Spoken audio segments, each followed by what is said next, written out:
Hi, everyone. Welcome to another episode of the WIT podcast. This one is going to, look the same because it's going to be two screens if you're watching, and sound the same because it's two people chatting, but it's going to be a little different format thanks to all of you that have been providing your feedback and your insights on what you like and don't like. You're helping us create better product for you, a better podcast for you. So this format is one where one of you, the young entrepreneur, think of it as almost a radio show, calls in and asks the questions of myself about business, life, etc. And then we get into a chat based on the topics that you, the young entrepreneur, want to talk about. Today, we have a very special guest. I like to do full disclosure on how I know certain teens or if I've talked to certain teens before they've come on the podcast.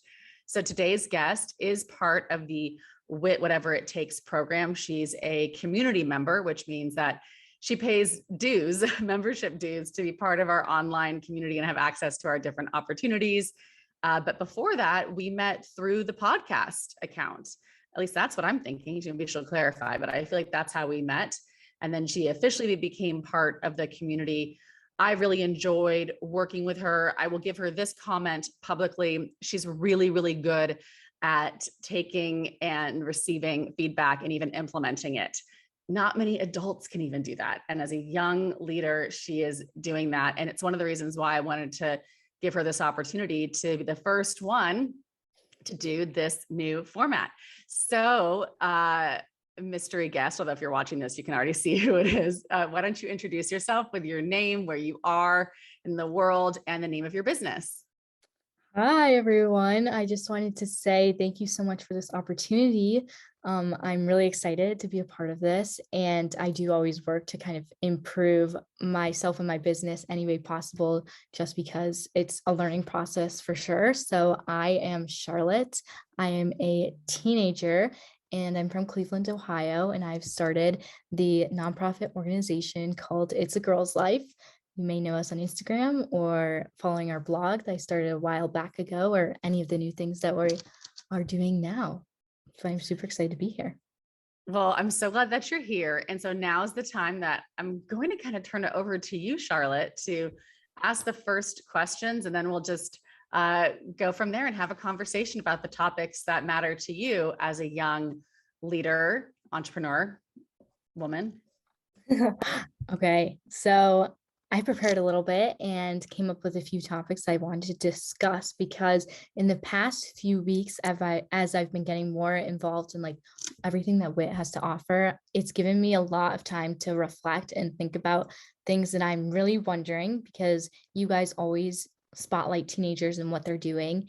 And there is a lot of questions that I feel like have come up in the teen entrepreneurial process, but I've never got to have an opportunity to ask. So I'm super excited for this, because there is definitely a lot of things that do come up, but we just never really have the opportunity. So one of the first questions that I wanted to ask in the more like entrepreneurship kind of section, I guess, would say is, what do you think it takes to be a teen entrepreneur or an entrepreneur in general?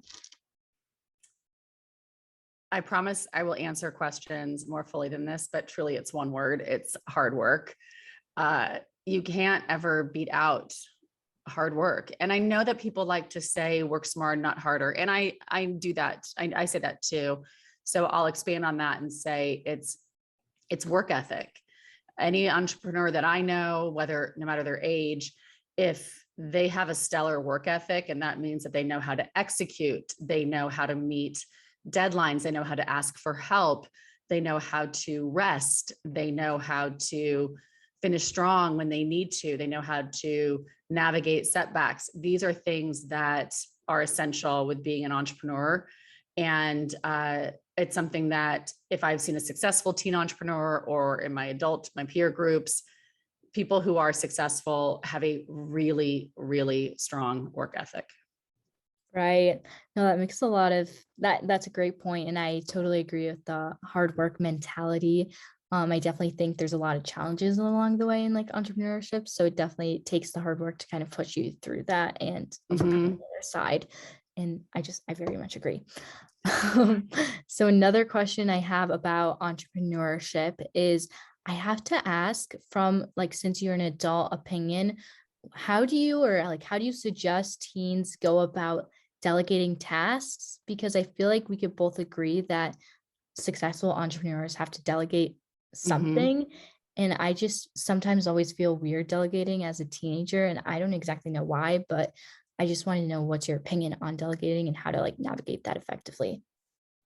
I definitely appreciate that. I think it's a founder thing. I mean, if you're a founder of a business, a nonprofit, a movement, something that you have come up with, I think it's natural to find it challenging to delegate, because there can be this concern that, are they going to do it as well as I want them to do it? Will they do Exactly. it to the extent that I would do it? And this is very normal. This is very natural. This is very real. And you cannot do it all alone. So Right. there is this push and pull. And as somebody who's been burned by people for sure, who's hired people that were not a good fit and ended up causing me more work and more money than I wanted.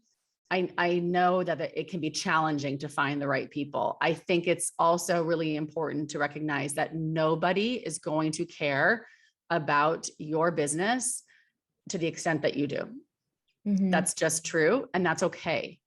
Okay. So for example, if you were to say, well, I can't believe this person, they said they were going to get me this new newsletter format done by Sunday night, and they didn't. And now they're saying that they're going to do it on Monday. And I'm like mad, and I'm frustrated, I'm annoyed. Right. Like, I get that, right? Because then that means like this person doesn't know how to hit deadlines, and that can be frustrating. But also you have to step back and go, am I setting realistic turnaround times for somebody to do something? Just because I can do, and the thing is, one of my characteristics, one of my traits is I produce. Like, I can churn, I can get shit, I can get stuff done. I really can. And I don't think you're going to meet anybody on my team who would disagree with that. I can step in if somebody is having an issue or they're not feeling well, or there's something's going on. I know how to step in and execute. And I think a lot of that has to do with the fact that WIT is my business. I mean, yes, it wouldn't exist without the support of everybody else on the team. And ultimately, I don't want to see it fail.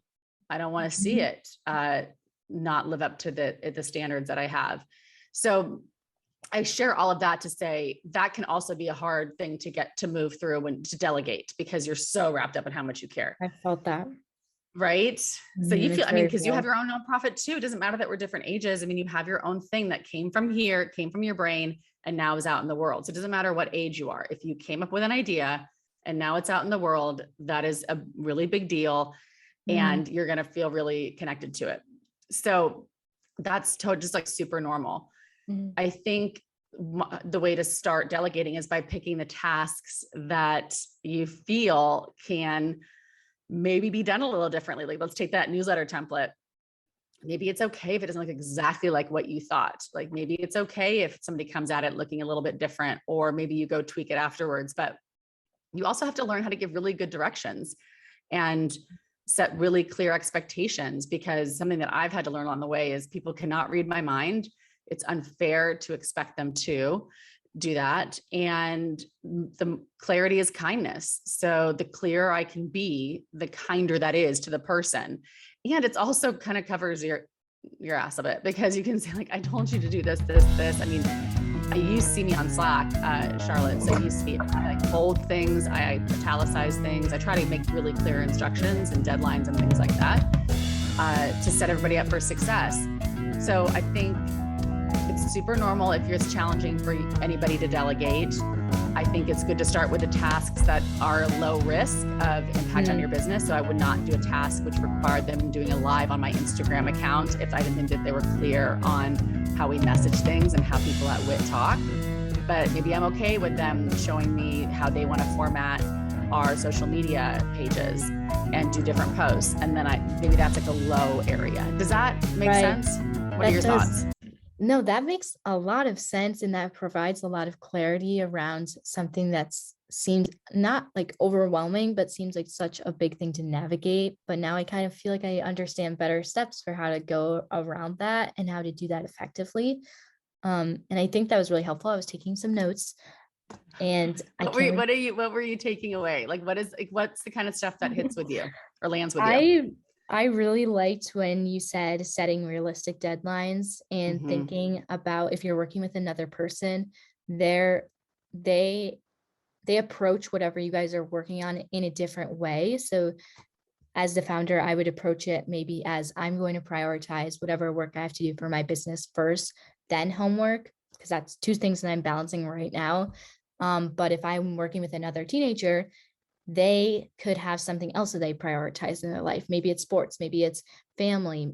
There's so many things that people can be worrying about and prioritizing. And my thing doesn't have to be their thing that they're prioritizing, and that's okay, but something to understand and realize. And then other things that I wrote down was clear expectations. I'm always striving to make something really clear, but sometimes it takes a moment for me, and just like rethinking things and taking the extra moment to make sure, like either with formatting, maybe it's just like bolding something like you said, or italicizing it to make it really stand out. And I'm still working on that, but I think like bringing it to your attention is one step closer than you were before. So I think that's a great.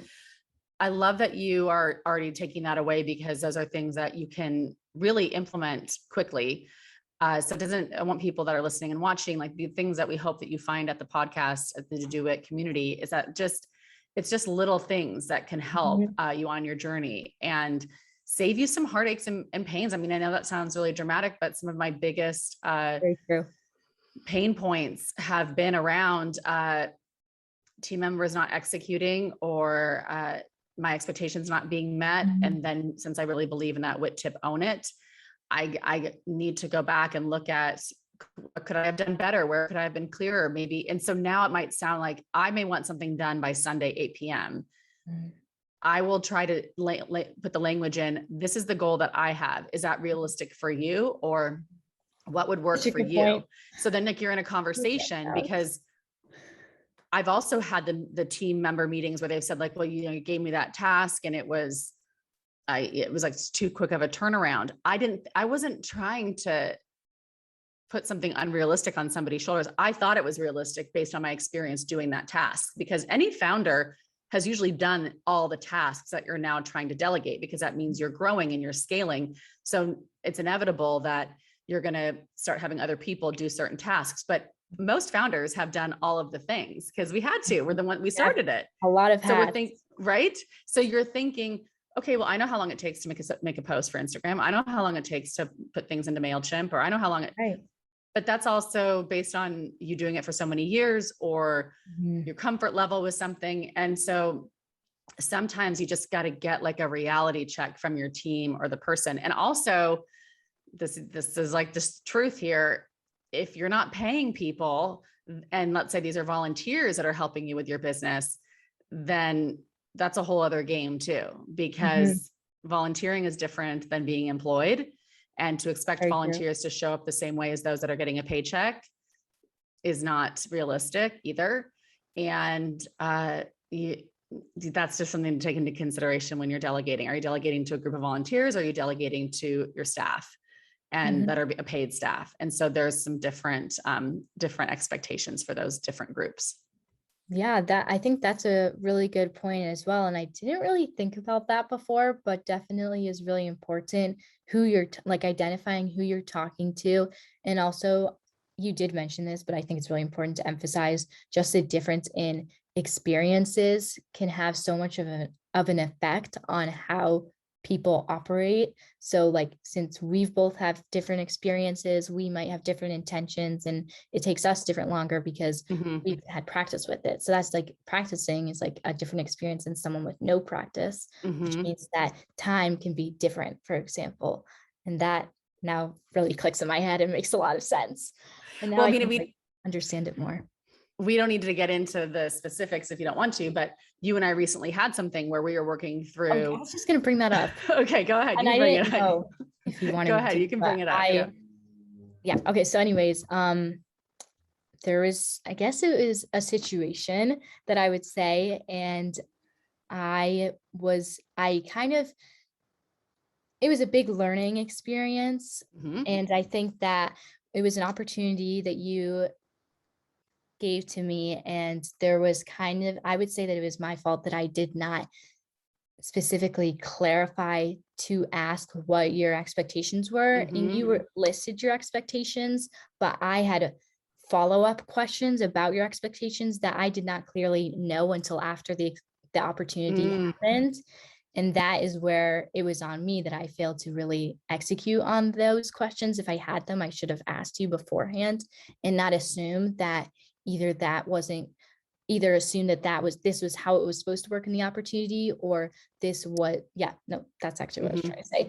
Mhm. Um, and so I did not properly and truly prepare in the right way that I feel like would have made me be successful, because I assumed something which was not the case. And I think that I didn't really explain that very properly. I get it. I'm I'll trying to share. process and speak. Yes. Well, you're also, and we're also like, keeping the situation private because that's important just out of Right. respect for everybody involved. Yes. But there were, I think this really is just a good example of Mhm.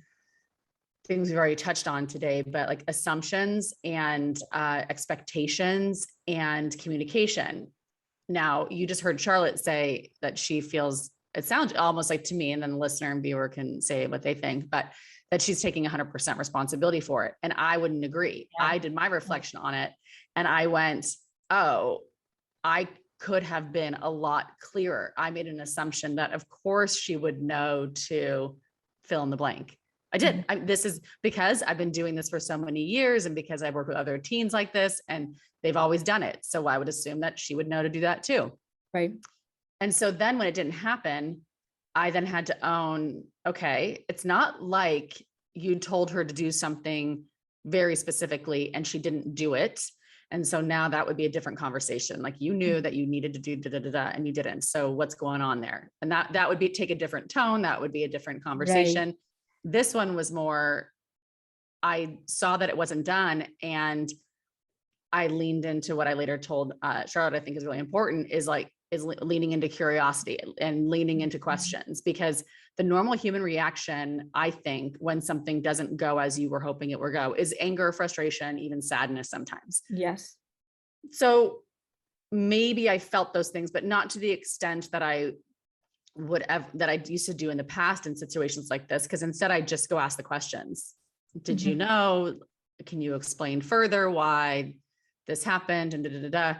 And she was like, oh my gosh, like I didn't know. I mean, I didn't know. And the other thing is in this conversation, this situation, I'm assuming, another assumption I'm making is that I can trust Charlotte, right? So at WIT, we believe that we start first from a place of trusting our young people versus maybe in other situations, in school situations where it's the adult and the child, that there is more skepticism around the child's choices because maybe we shouldn't trust them because they're too young. We don't do that at WIT. We go with trust first. And then if something's not working, then we kind of unpack that. And Charlotte came back with, I didn't know, I did this. And I still was like, how could you like not, how did this like just get so off base? And then I asked her for some documentation on some things and she sent it to me and I was like, oh, that's where it all kind of went off track, because I got to see that like it wasn't even clear from the get-go in the communication about what this opportunity was supposed to include. So I think now this is for a young audience. Not every adult is going to give you the benefit of the doubt. That's just how it is. Sometimes adults are just programmed to feel like they're the disciplinarian. And if a kid messes up, it's like you're in trouble and they don't want to have the conversations. I choose to have tough conversations. I choose to treat a young person like I would a peer, and to a certain extent where it's appropriate. And that's what we did here. And I mean, Charlotte totally owned it, but I also was like, oh, I need to absolutely like make it like crystal clear. Right. And I just wanted to say more about that opportunity, or that like learning experience that I like experiencing it.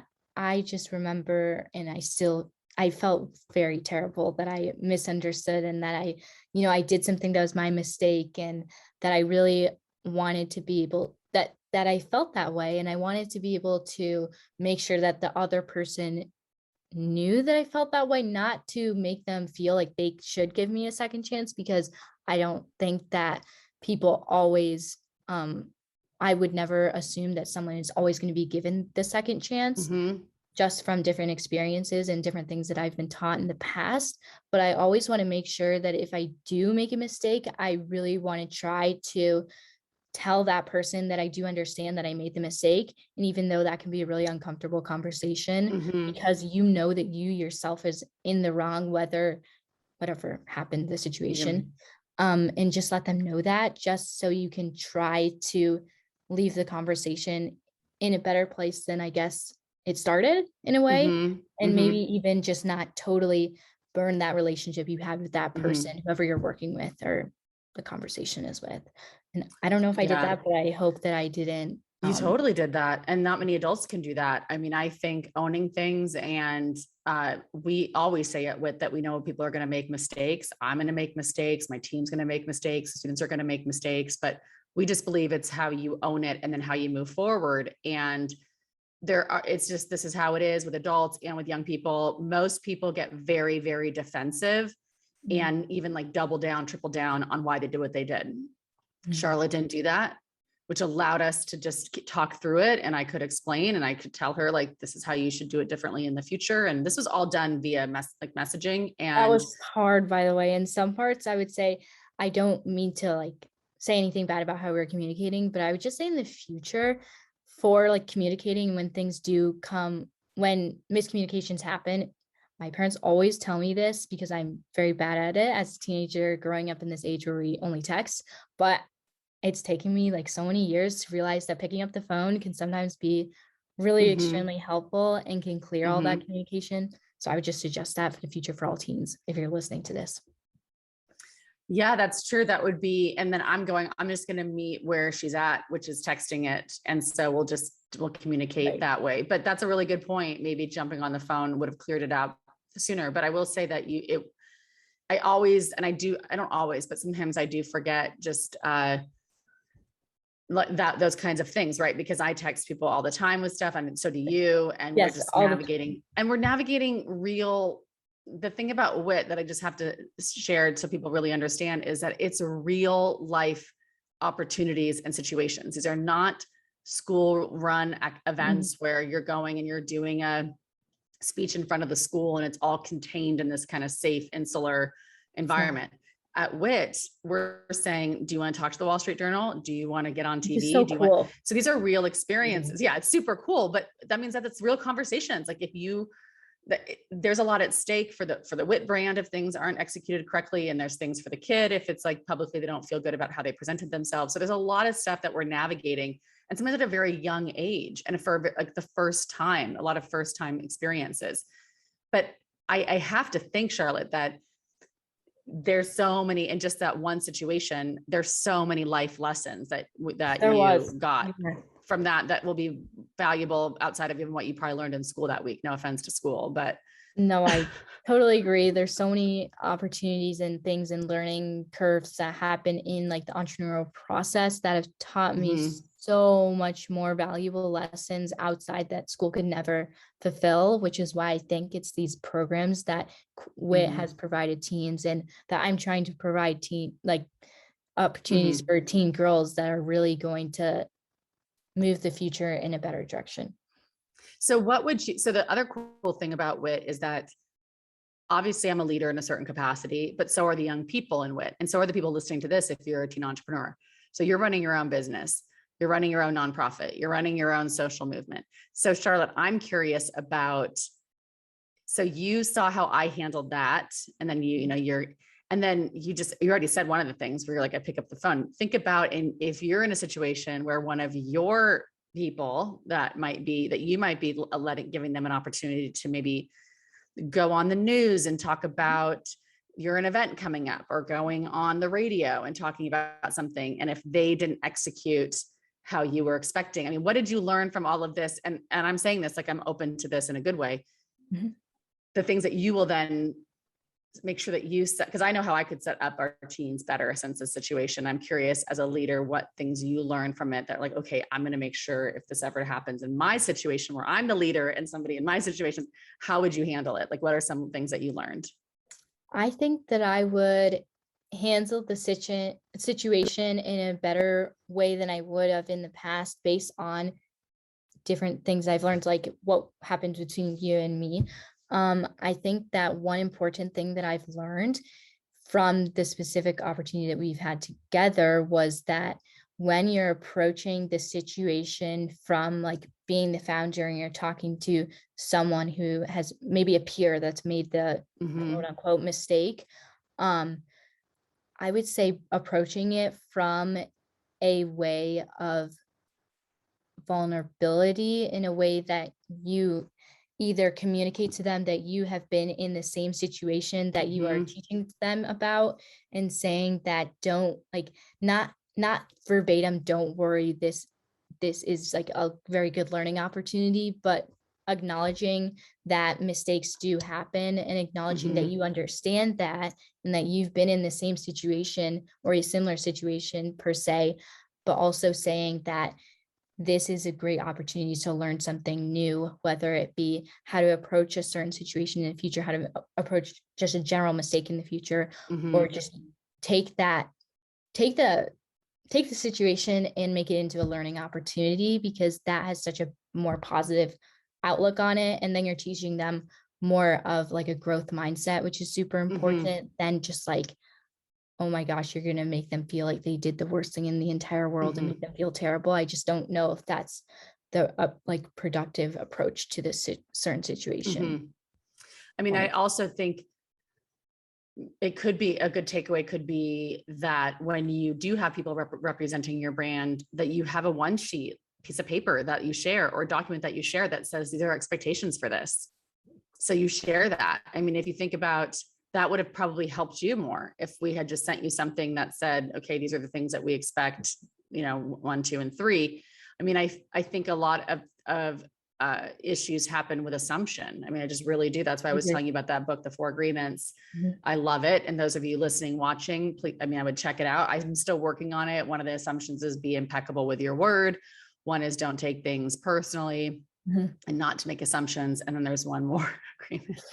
That's okay. That happens to me all the time. I'll have to think about it. Maybe a listener, viewer knows it. Put it in the comments, put it in the review, and then we'll give you an Amazon gift card if you know what it is.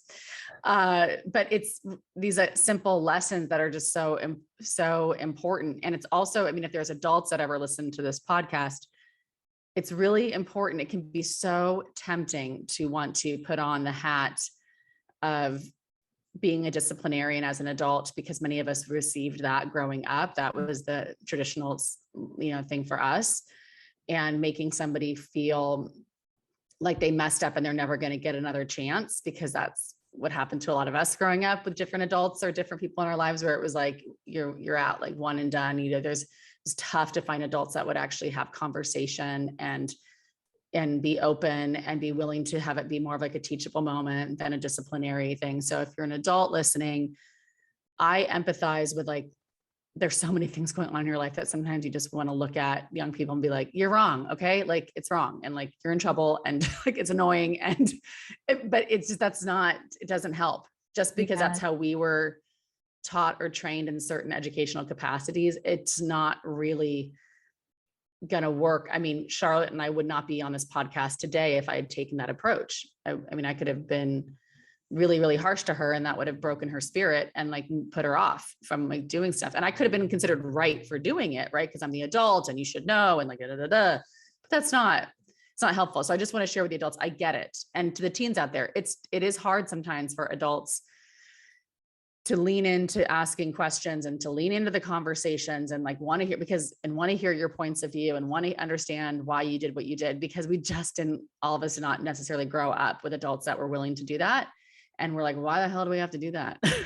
We didn't have people doing that for us. Does that make sense, Charlotte? It makes so much sense, but also just the point, like from a teen's perspective, how impactful you said this, but how impactful it really can be for an adult to believe in a teen, to be able to give them the second chance, can really be life-changing and eye-opening and exciting, because I think it's in that second chance that people will first, they know what they did wrong, so they do understand and probably feel bad about it in some way, but also they know that someone has trusted them to go back and really try again in some sort of a way. And I think that that mentality can push someone so much more further than just saying a definite no to them and moving on. And I think that's where teens can really benefit from that experience. Just anyone. Well, that was fun. Okay, what's another question? I mean, like, I don't even know how long we've been chatting, but that was a good. I have like so many questions. So okay, let's pick another one. This one's going to be in a different category. Okay, different category. Switching categories. I'm really interested in this one. Yeah, I'm just like really interested in this one. And I've been having trouble navigating it. And I feel like other teens could be too. So